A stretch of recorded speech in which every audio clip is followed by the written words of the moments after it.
Hi, tonight we're going to talk about higher and lower self.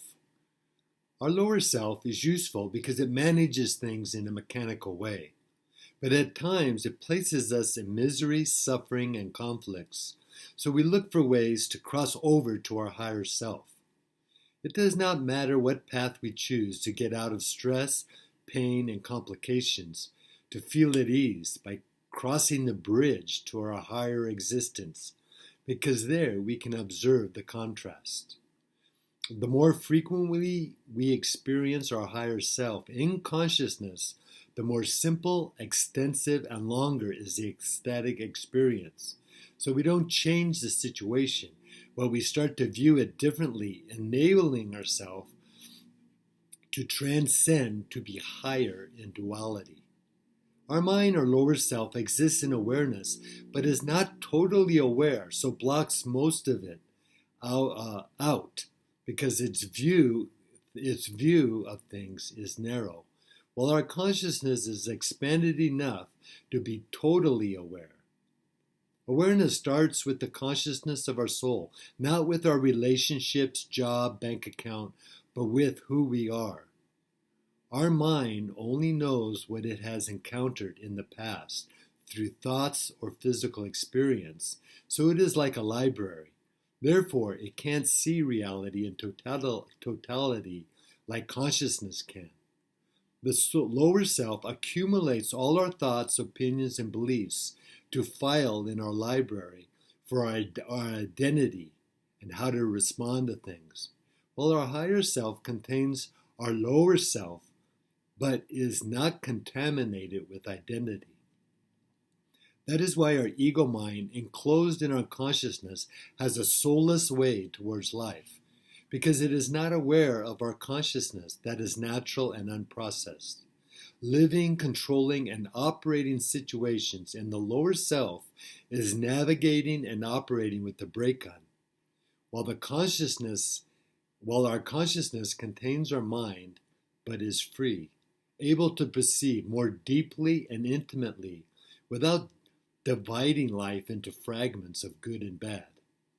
Vince van Gogh said, one should arrive at leading one's conscious to a state of development so that it becomes the voice of a better and higher self, of which the ordinary self is a servant.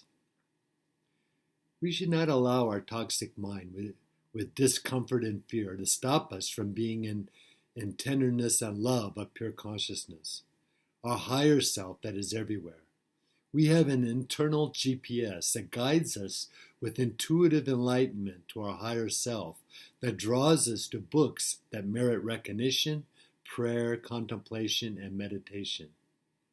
If we absorb, assimilate, and learn our lessons from our past and apply them to our present self, it will help us to connect to the collective consciousness and love to prepare our future for evolution. Everyone is connected to one consciousness in our higher self, a part of the subtle energy we call God. So we can love in peace, harmony, and unity, and be calm and steady on the physical plane. We are all part of one energy, and when we love, we expand our energetic level and harmony in it as we align in unity with the one consciousness. When we live in dissension and discord, we increase our disunity and decrease our energy frequency, lowering our vibration, which affects our awareness in a negative way. Nature, contemplation, music, and meditation makes it easier to vibrate higher, to connect to higher energy in order to synchronize.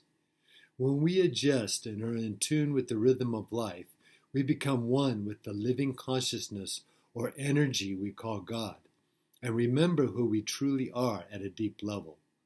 Jesus said, I and the Father are one.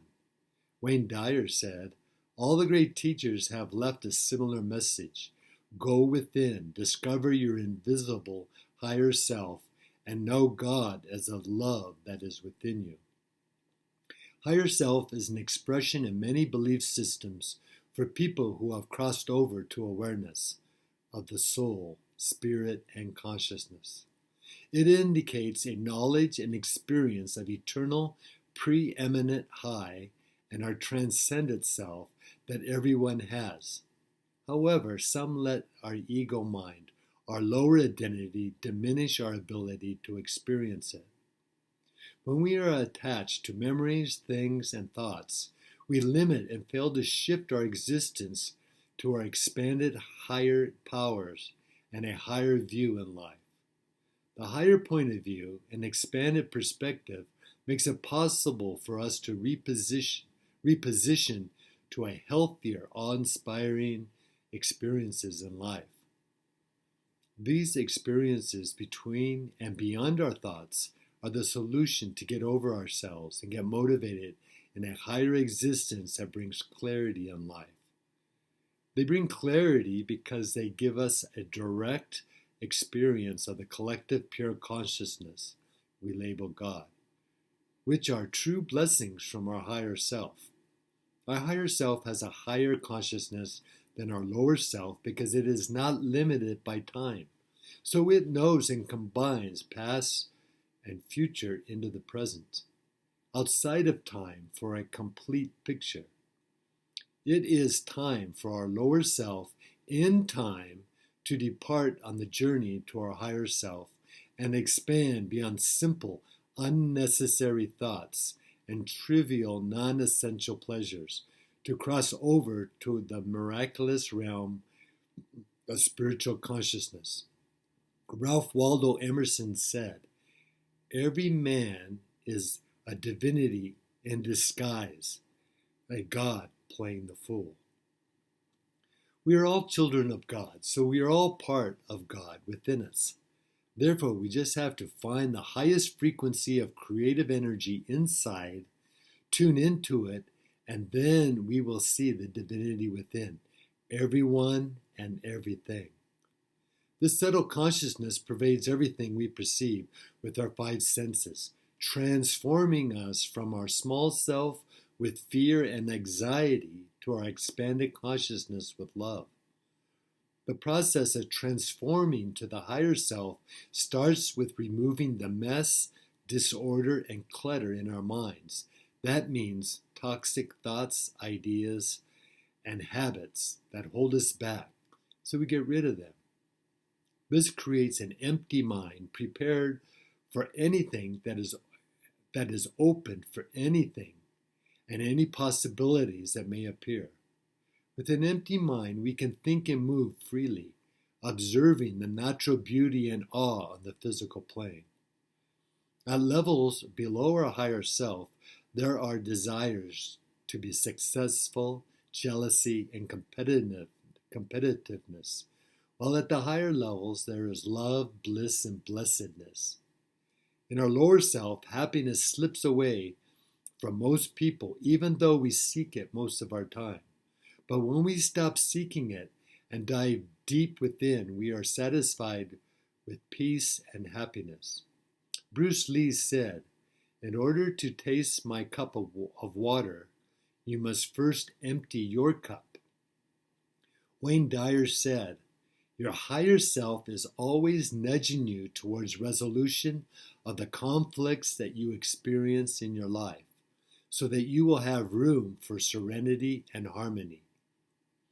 Only a fortunate few who have emptied their minds, meaning they have stopped searching with their mind and are experiencing the higher self directly with consciousness, where they have found the source of happiness. Bruce Lee's quote comes from a Zen parable where a famous Zen master was visited by a popular professor. So the master served tea. The master was quiet as the professor spoke, so he poured tea and continued to pour into the professor's cup until it started to overflow, spilling into the serving tray. The professor finally yelled, "Stop! The cup is full." The master replied, "How can I show you Zen until you empty your cup?" He was showing the professor he was full of answers, but could not experience life beyond the ego mind.